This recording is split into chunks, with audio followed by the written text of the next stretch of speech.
speaking of Microsoft, what's this about the? Yeah, it's like we $5. Yeah, we were trying to transition into that. Yeah, we did.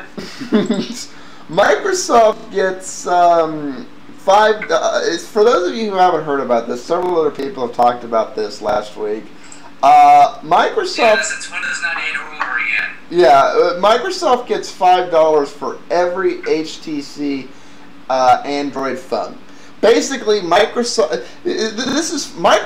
claims they have that Android infringes on Microsoft-owned patents. But HTC. No. Listen to this. Microsoft claims Android infringes, but they're not attacking Google. Microsoft didn't go, "Hey Google, your operating system infringes on our patents." No, they went and started suing any manufacturer who's using Android. They went to HTC first. It's a nuisance lawsuit. It's cheaper to settle a nuisance lawsuit than to fight it. So HTC settled. They go, fine, $5 for every freaking Android phone we sell. Go the fuck away. Let us sell shit. Also to preserve, because HTC does business with Microsoft too. You know, it was basically the most efficient legal solution. Then why isn't Microsoft suing Motorola? Yes. Now that Microsoft has gotten this settlement out of HTC, they're suing Motorola, Barnes and Noble. They're one by one, they're attacking every manufacturing company that's using Android, going, give us money. And for the next... I read an article that states that both Apple and Microsoft are trying to make a price for Android. In other words, Android's price is then what all of these patent infringements make it. But see, I'm saying that doesn't affect Google in the end, because Google's business model is totally different. The people that are going to eat it are the manufacturers. No, and ultimately, Motorola. So what? A $5 cost passes on. Android is still going to march on. Ultimately, who gets screwed most by that isn't the manufacturer. Like you say, the manufacturer eats a $5 cost, raises the price of the unit $10, which then raises the price retail of the unit $20 to $50.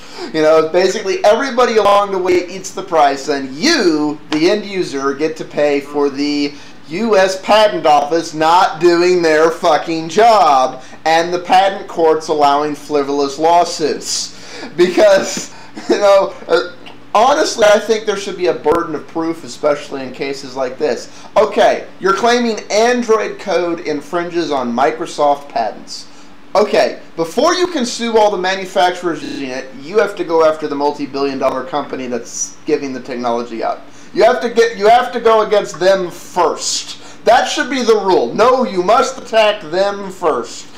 You must get a thing from them, approve a thing. It's like you don't get to start at the bottom and make billions of dollars ripping people off on something. Because literally it would cost more than these $5 to $15 settlements. And Microsoft has stated, you know, for this next round, we want to get 12-something. You know? It's just not the people at the patent office not doing their job. It's the people at the courts and the judge not doing their job. Because, okay, the judge isn't saying, okay, we're suing the wrong guy. Okay, no. We should make one thing very clear there.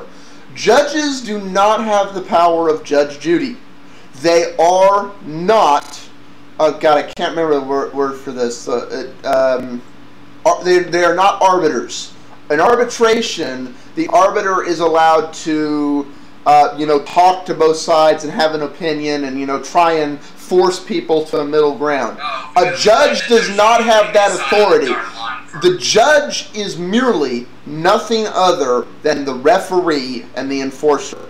That's it. That's what the judge does. People give judges way more credit than the power they actually have. Judges are not supposed to be doing that. Some do, but they're not supposed to. Judges are supposed to sit back and let one side make its argument and the other side make its argument, and when they violate the rules, if one side goes, hey, he's breaking the rules, Your Honor, don't let him do that, the judge goes, thank you for pointing out he's breaking the rules, you broke the rule, don't do that. That's all the judge does. It's the third party to keep them on par.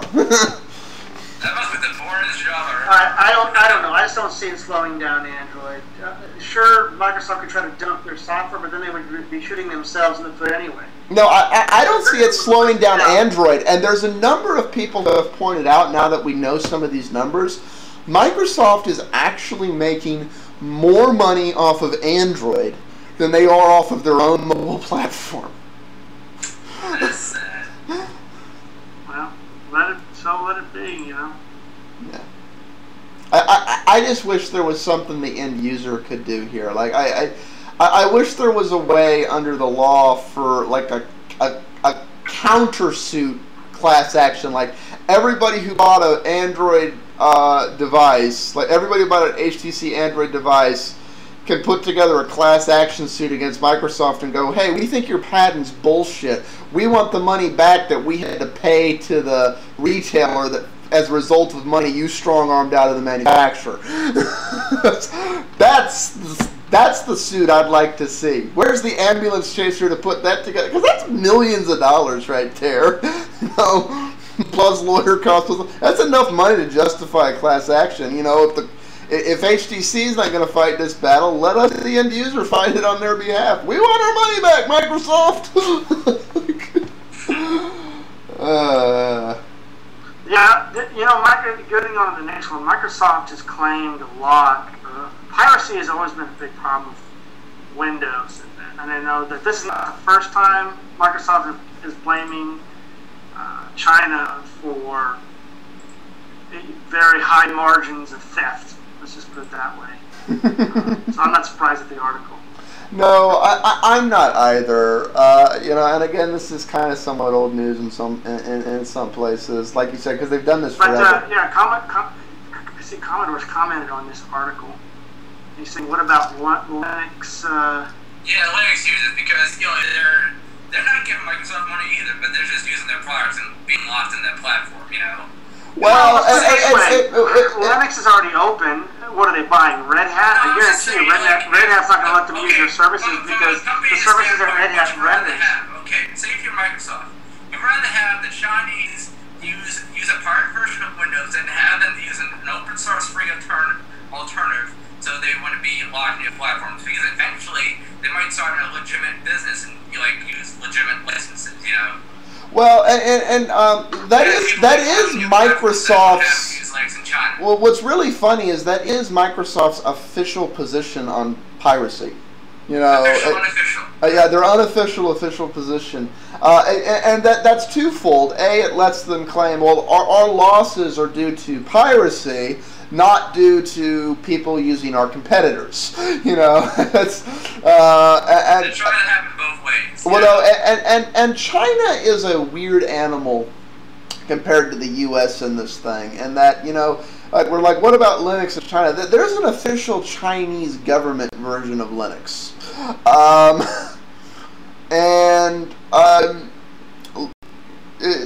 do I think everybody who's using Linux in China is using that? No, but it's one of those, you know, between the Great Firewall and mass piracy and other things like that, it's a little bit more difficult. I mean, some of the best hackers on the planet are Chinese. From China. Yeah. They have Google from China. What do you expect? Oh, they hack a lot of things, you know. It's like, but and I want to make it clear, I'm not saying this is the Chinese government. I mean, by virtue of how many people there are in China, it's not surprising that there's no reason why they would pay $100 or $40 per person for the starter version of Windows 7, you know, for a license, like all 1 billion of them, you know. Well, my honest opinion is this shows just how unprepared Microsoft is for the modern world and how easy piracy is. You can't stop it.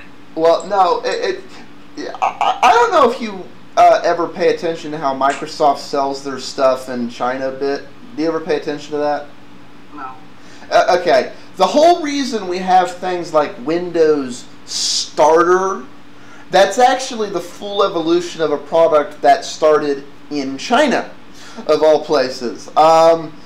what Microsoft was doing was because people weren't buying their full version of stuff, they created this ridiculously stripped down version that would let you do like 3 things at a time. That was one of its limitations. Hi, I can run 3 applications at a time, and it costs like half the price. And everybody was laughing at it. It's like, okay, let me get this straight, Microsoft. I can go down the street and get a pirated copy for $5 to free, and you think somebody is going to buy a stripped down version that will only let them do 3 things at a time for $50? Hell no. How is this in any way a productive use of resources at all? No commies down there. It has nothing to do with communists. It just has to do with, they can, so they do. I don't know.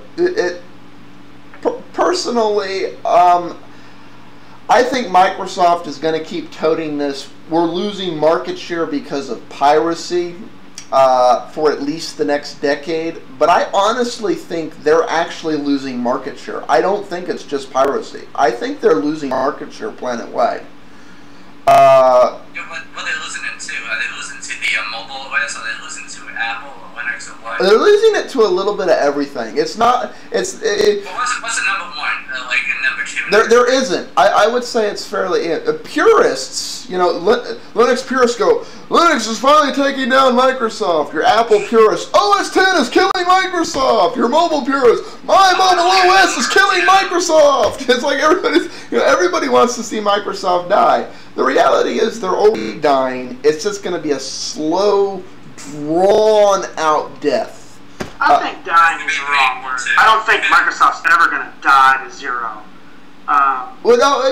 Okay, they're losing Goliath status. They're in the process of not being the oh dear God big one. And honestly, the reason I say it's going to be a really slow death is because what I see happening a lot over the next 20 years is as Microsoft begins to lose share and realize there's no way in hell it's going to have share in certain markets, it's going to do like what it's doing with Android. I actually don't think Microsoft. I mean, it's like, well, let's get into the next one, which is this is kind of this leading us into, should Bomber step down? See, I don't think so.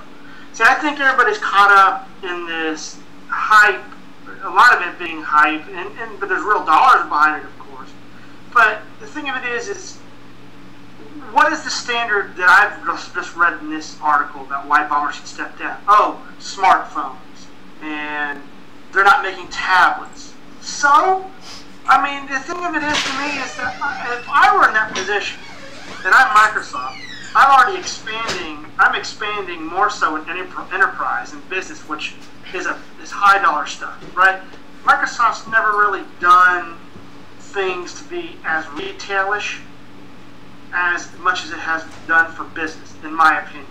It was the de facto consumer retail operating system because everybody else just failed to step up to the plate by their own mistakes.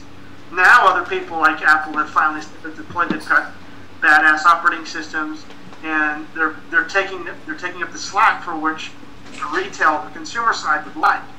But why the hell should Bomber step down? I'm not convinced tablets are going to last in their current form, and I'm quite frankly not convinced that smartphones are going to exist in their current form. Well, I think that these large app stores. There's another reason people are saying Bomber should step down. I don't agree with the one this article makes. I'm with you. It's okay. The other thing though is there's this we want to see Microsoft die mentality, and nobody fuels that better than Bomber. Bomber gets up and bees Balmer, and all of a sudden, every fucking camp just goes, die Microsoft, die Microsoft, die Microsoft. It's like something about Balmer just, yes, exactly. Yeah, it's Balmer. You don't just make fun of him because he's not a Bill Gates. I mean, obviously, well, no, but I mean he's trying to be like Steve Jobs and he fails at it. That's the thing. He's not good at that role. You know, maybe rather than stepping down, he should create a new job position at Microsoft, which is be the guy I can't be. That's your job description. You know, your job is to handle all of these things that I suck at. I'll be CEO, but you need to do these presentations and this crap like this. You know, it would be interesting, honestly, if Ballmer did leave Microsoft, because I think he's one of the last people at Microsoft that's like the old school Microsoft. You know, back in the early days of Microsoft. I mean, yeah, he was there since day one. Yeah, let's be clear. No, he wasn't. Can we be clear on something? All of this really does stem from pundits out there that I think have got it all wrong, that are riding the Apple wave, which is fine. Apple's going to make a killing. But things are short-term and things can be long-term. This is too new, especially tablets. And I'm seeing a lot of buyer's remorse. I'm hearing a lot of Apple fans saying that they've lost use for the iPad, even though it's something cool. They've just kind of moved on from it. They've outgrown the luster of it. Now, there are others that have found very great uses for it. But I see the iPhone and Apple actually being more of a threat to Nintendo and Sony gaming operations. No, and I agree with that, and we're going to get into that in a second. Because I think that the iPad and the iPhone and the app market is just filled with games. It's, to me... No, I agree with that, but at the end of the day, you need to understand the motivations between one thing. And I agree with you, it's with the wave of other things. And I can't remember the company right now, but another CEO got their ass handed to them because of the same wave. Here's the there are CEOs that are getting fired. But I want to count. I know, but make a tablet. I think that's well, no, but the thing you have to understand about that is, at the end of the day, when a company becomes a publicly traded company, the value of the company is subject to the whims of public, whether it's a short wave or not. And the reality is, depending how cash rich a company is and a lot of other things, it can't necessarily weather the storm of, well, why this is a momentary fluctuation, and in 18 months when this particular bubble pops, the stock will come back. We can't afford for the stock to go down like that. So for now, because you're not following the same bandwagon everybody else is that John Q. Public's looking for, and our stock's doing this, your ass is out, and we're going to get somebody in here who's going to hurt our long-term perspective but follow this short-term bubble so the stock bounces back. Because the analysts must be made happy. And it's sad that that's true, because, you know, that kind of scares me that is how the decision-making processes are made at a lot of these companies. You know, when you're that obsessed about that, you know, it's like, screw the long term. Stock's going down today because we're not following this bubble. You know, I personally think that can blow up in your face a lot bigger, but welcome to the way publicly traded companies work. A little scary when you think about it. Well, let's put it this way. If you look at Microsoft stock, I don't see any really reason for Ballmer to step down. I think they had some good quarterly earnings. And let's put it this way. Their stock has never been as high as it used to be in late 1999 or 2000. Okay? That was like the peak price of Microsoft stock. That was the time to sell Microsoft. You know what I'm saying? From there, it's been pretty. It's been up and down and this and that, but overall, it's largely been stable. Actually, you know, it's been stable. On the longer trends, it's been stable. Apple has done this, and you know, it's like, Apple did this, Apple did this, Apple did that. Microsoft, if you want to really understand the difference between these companies, Apple has gone bing, bing, bing, bing, bing, bing, bing, bing, while Microsoft's just going. It's like it hasn't really gone. I mean, it's gone up and down a little, but not. Yeah. Not. And when was Microsoft stock the highest? On the .com bubble. That was when it was the highest. When a lot of people were going doo doo doo doo doo doo. Which people have to understand that's a bubble, like real estate market and things like that. Come on. I mean, I just think it's a little ridiculous in how things are perceived. I like to try to include all the facts. I'll miss some things, but to me, look, I want someone to convince me that smartphones are actually going to be the default standard of the iPhone. Because I certainly hope not. Because I really don't want a smartphone that's all about games in the end. There are other things that it does well, but predominantly the App Store is just filled and more and more things are demonstrated with games, like his little gyroscope. Well, no, and honestly, the thing I see getting on like the tablet thing as we transition into Apple, the thing that's going to make the real deal on whether or not these devices stay around and continue to inch themselves more so into our world or not is going to be whether or not they can make a transition that they haven't really made yet, but they have the potential to make. They need to make a transition into being a true... smartphones and tablets have within them the potential to be the hybrid device. They need to be a hybrid of the mobile device they are and the desktop systems when you don't have access to a desktop system and are being a little more mobile. They need to hybrid those two worlds, and they're the perfect device, assuming the cell phone carriers and the bandwidth providers get the hell out of their way, to be the link device for your hybridization services of hybridizing your local network to your WAN cloud network and just being the interlink hybridization gateway. But this is based on things everybody else is doing, whether they'll get out of the way and let that hybridization happen. Right. And see, everything that I've seen... Am I talking over Commodore? He was just asking if they're going to do that. Anything. What were you seeing? Bit? Oh, okay.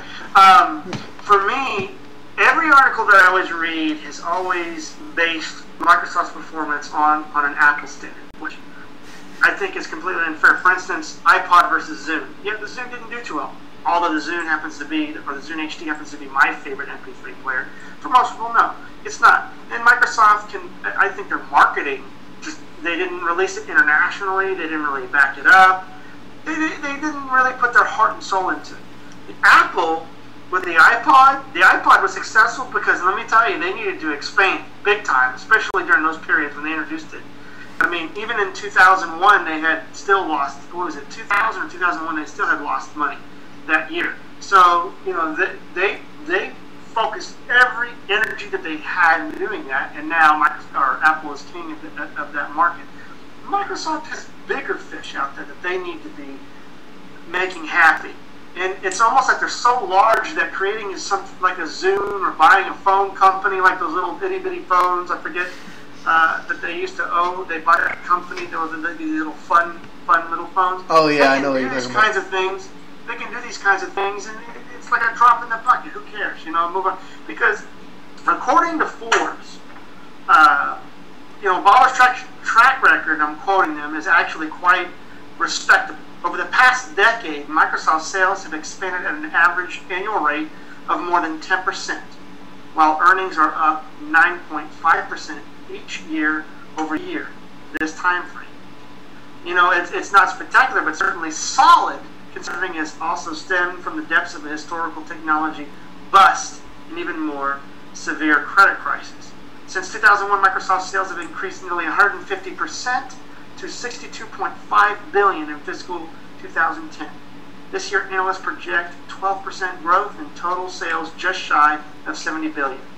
So, let's get off of our high horses. Well, no, and honestly, at the end of the day, iPods as the market standard. No, at the end of the day, I think Microsoft's real problem is like you say, not that they're not in certain markets that really there's no reason for them to get into. I think their real problem is, like you say, they are such a large company.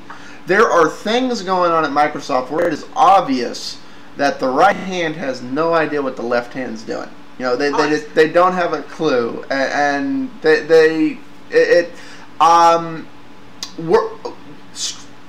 there's that has nothing to do inherently with them being a large company. It's just there's some misorganization going on there. If they would go in and focus their attention on dealing with certain things like that, and accepting some areas in which they are behind and some other things, and going, you know what, we need to act, rather than ignore this problem, we need to actively address it and find a solution to it. And honestly, if Microsoft would do that, they could.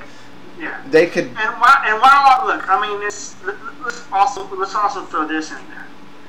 Basically, earnings have more than tripled to $2.10 per share, while free cash flow is up 80% to $22.1 billion. Well, and you know, things and that's like an astounding free cash profit margin flow north of 35%.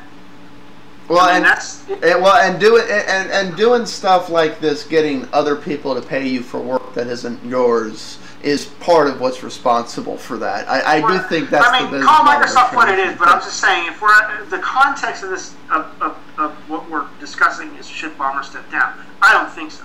I don't see any reason for him to. I mean, obviously it was doing bad, kind of like what Apple in the mid-90s, when they were failing. He went from Spindler to, I forget the last CEO before Steve Jobs, Emilio or something like that. The thing of it is that while I love Apple and the things that it does and how it's making tons and tons of cash, I hope it lasts. I just don't think the products that are products on the consumer side can come and go far more rapidly than business products. Business products tend to, in my opinion, last a lot longer because there's a lot more to lose versus the mind of a consumer.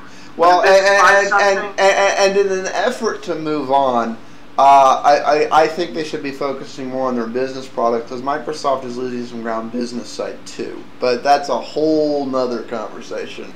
For transitioning into the Apple land. Yeah. But see, when I see comparisons of growth rates of Apple spiking versus Microsoft, that's kind of like when I listen to people say, "Oh, well, look at China's government." And again, transitioning into Apple land, because that's the point I want to make actually with this Apple story. Well, let me finish my point. What I'm saying is that the United States has a certain size GDP, and we may say we're growing at 3%. 3% on our size GDP is a hell of a lot of money versus a smaller GDP at maybe 20% or something. And the thing of it is that I make that analogy. So many times we hear, oh, other countries' GDP is going to be great, this, and they're fantastic. But when you actually take it to the real dollars and cents of things, let's take China for example, they'd have to have very high double-digit growth for several years in order to even get close to what we're making in our GDP. And percents that are off. So and that's what I'm saying. It's like, wow, Apple's maybe doing well. Yes, but if only that ratio was inherently larger than our debt ratio. Anyways, moving on to Apple and the thing I've been trying to get into to tie this together. Like you're saying, everybody wants to compare Microsoft to Apple cycles, and as I've been trying to transition us to, for those of you who don't know, Apple released a security update for Mac Defender, and they're doing a very Microsoft-like thing here. This patch is available for Snow Leopard only. Any OS prior to Snow Leopard, anyone else will not get the security update. They're going to be left out in the cold automated-wise. If you have Apple Care will address the issue manually, but only if you're still covered or you're willing to pay for an incident. And you know, that's like Microsoft drawing the line in the sand. What I was trying to get into is more and more the thing I feel analysts should be doing is comparing the ways that Apple is taking pages out of Microsoft's book. Because Apple is doing a lot of that as of lately. I thought Microsoft was taking a page out of Apple's book because, Apple released an update to an app to break apps, Well, there's some of that going on, but really it's Apple's beginning to understand that in part they are a software company. They are starting to get that. And they're making some transitions to this. I don't know if it's... I can understand not wanting to release for Tiger or any of the PowerPC OS Xs. I'm not sure anybody's really ever even using those except for some Apple geeks these days. But you're more familiar with this than I am because you're an active Apple user right now.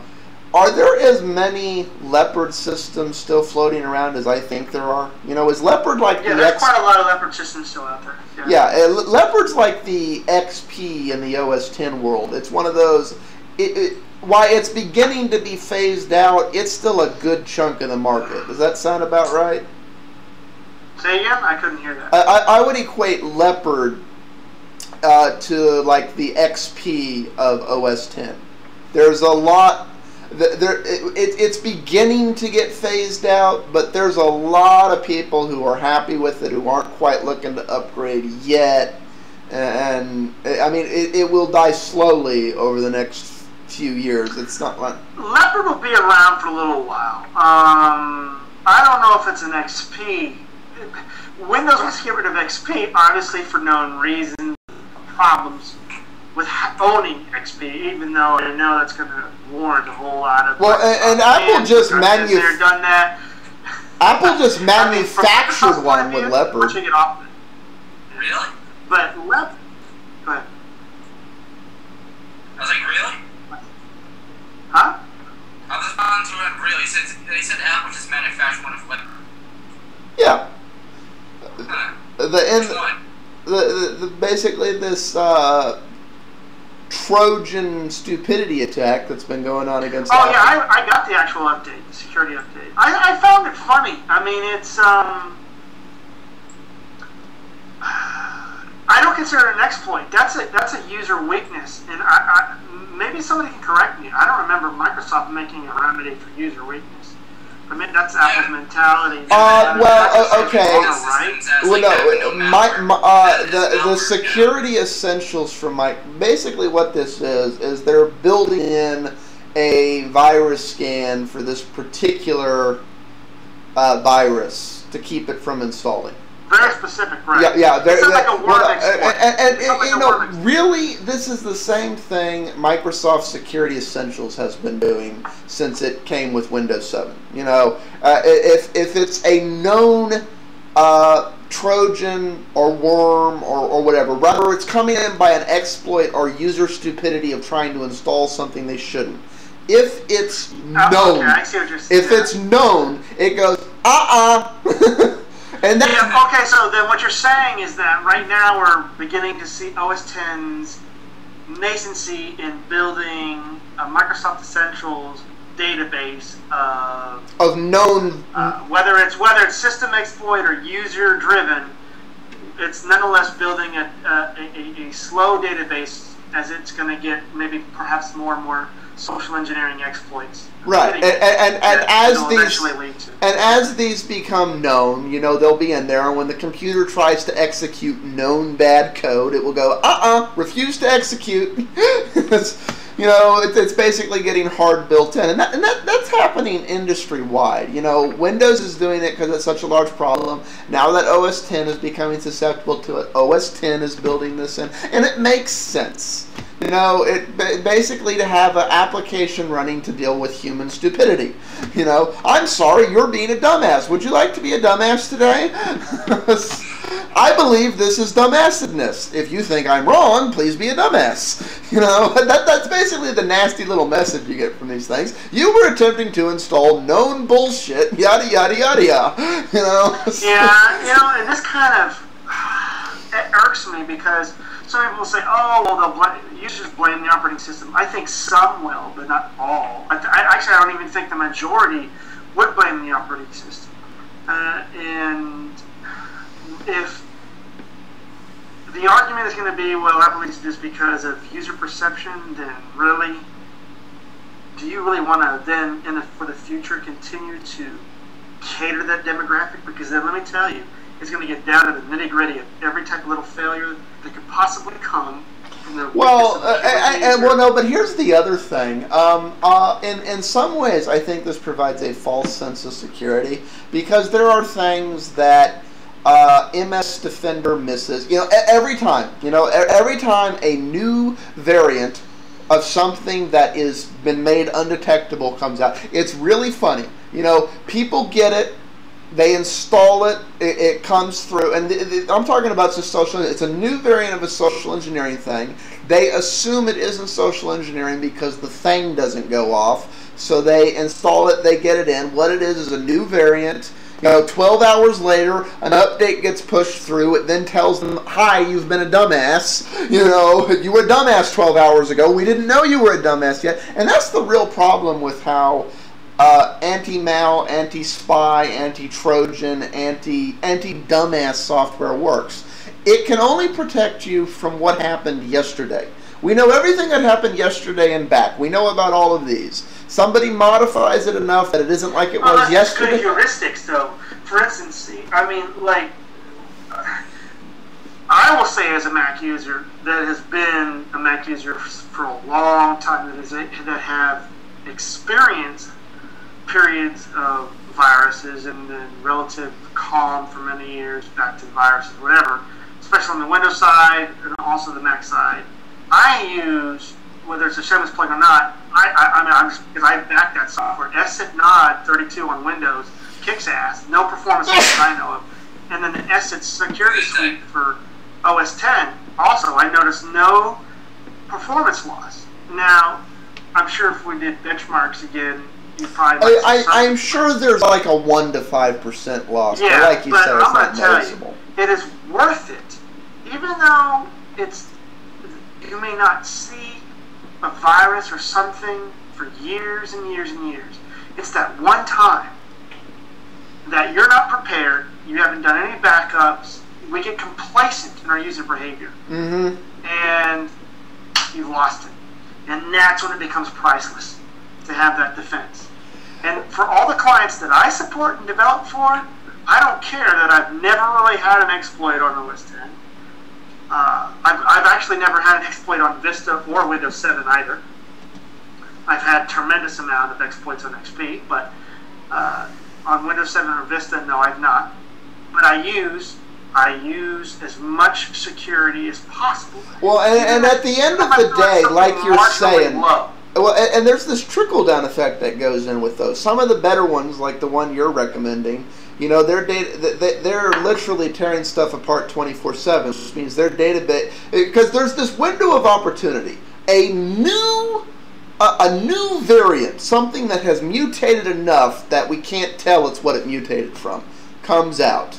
And there's this brief window between the time it's first identified and then somebody goes, okay, this is the variant, it's identified, we're pushing out, and it starts to propagate, through the internet. And there's this race between updating the database to identify it and it propagating out. Some of the better companies are really fast about this. Like in some cases, within an hour of the new variant being detected, they've updated their database. It's pushed out, which means 9 times out of 10, your scanner is updated before the virus, Trojan, malware, social engineering exploit even gets a chance to reach you. Whereas some of the other ones, it's 1 to 3 days. Some of them it's as much as 2 weeks. And there's this trickle down thing, Somebody updates, then it gets pushed down and down and down and down and down, and eventually everybody gets it. And it's not necessarily how much you're paying for it. There's some free ones that are on the top tier too, but it's.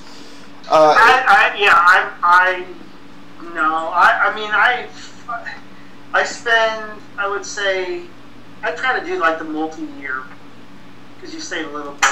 On average, you probably spend maybe $35 per system, which for me is worth it. Now, if somebody's just, they don't have anything really valuable on their computer or something that their business is writing on, or perhaps then you apply the $30, $35 is not worth it to them.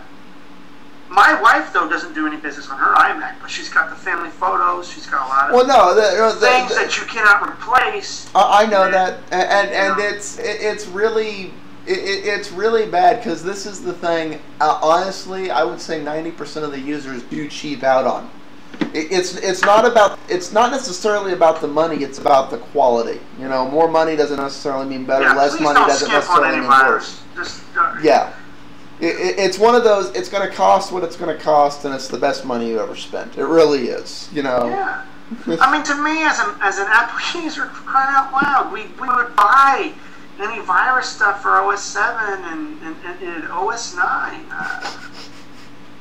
Oh, but no, we're in the OS 10 days, and Macs don't get malware or viruses or Trojans. On margin, they don't very much so. I mean, they don't. I mean, there's a track record to it, and it's not market share, because I can list, you know, other products that have more market share, and there's still very less viruses. But oh, I know. Well, the thing of it is that now people are finally.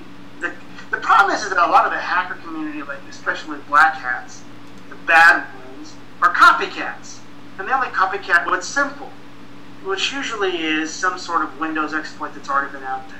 No, that's not. And see, that's the thing. At the end of the day, one of the things people always bring into this, you know, well, it's about market share, because Windows has thousands of viruses, and OS 10 has like maybe 5 or so. I'm like, okay, I got a little test for all you people who want to use this argument.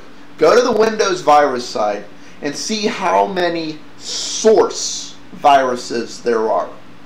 Because the reality is, why there are thousands of Windows viruses, par-wise, pretty much any platform, whether it's Linux, Windows, OS 10, whatever, has BSD, niche stuff, has about the same number of source attack things, and the difference is how many variants. Because like you're saying, 99.99999% of Trojans, malware, yada yada and so forth is just taking something that's known to work, modifying it enough to do the job you want to do, and then modifying it enough that it's a new version that the databases can't quite detect, and then letting it loose. That's what 99.99%. They're just a variant on something that's been around for years. And in point of fact, if you look at the statistics of Vista and Windows 7, attacks are way down, and yet their market share is still large. Well, no, market share is out the window.